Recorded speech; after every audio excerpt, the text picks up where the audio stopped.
ఒక అతను ఆయన భార్య హాస్పిటల్ అడ్మిట్ అయ్యి ఉంది. ఆ ముఖం మీద యాసిడ్ ఏదో పడింది. మొత్తానికి ఆ ముఖం అంతా కూడా ప్లాస్టిక్ సర్జరీ చేసిన ముఖం సరిగా రాదని చెప్పన్నారు.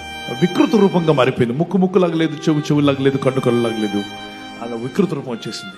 ఆమె చాలా దుఃఖంతో ఉంది. నా బ్రతికింది ఇలా అయిపోయింది, నా భర్త చూస్తే ఏమనుకుంటాడు, నా పిల్లలు నన్ను చూసి ఏమనుకుంటాడు, దెయ్యం అని పిలుస్తారు కదా అని బాధపడుతుంది.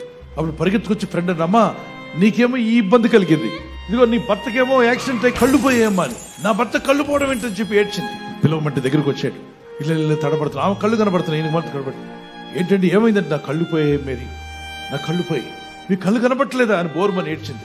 అయితే బాధపడకు, నీకు ఏ ఇబ్బంది ఉన్నా కళ్ళు లేకపోయినా నేను నీతో ఉంటాను, జీవితకాలం అంతా నీతో ఉంటాను. మనం నిబంధన చేసుకున్నాం కదా, ఆ నిబంధనలకు నిలబడతాను. జాబ్ చేస్తున్నా, ఏం చేస్తున్నా, వెళ్తాడు వస్తాడు, గుడ్డివాడిలాగా ప్రవర్తించాడు. ఆమె చనిపోయేంత వరకు అలాగే ఉన్నాడు. చనిపోయిన రోజు అందరూ గుడ్డివాడు అనుకున్నారు, కానీ నేను కళ్ళున్నాయి.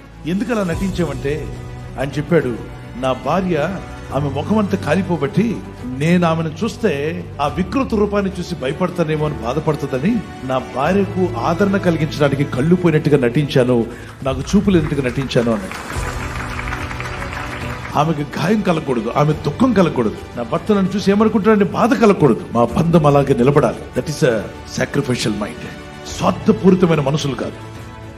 ప్రేమ దీర్ఘకాలం సహించును, దయ చూపించును. నిజమైన ప్రేమ మత్సరపడదు. ప్రేమ డంబంగా ప్రవర్తింపదు, అమర్యాదగా నడవదు, మర్యాదిస్తుంది. స్వప్రయోజనమును విచారించుకొనదు, త్వరగా కోపపడదు, అపకారమును మనసులో ఉంచుకొనరు.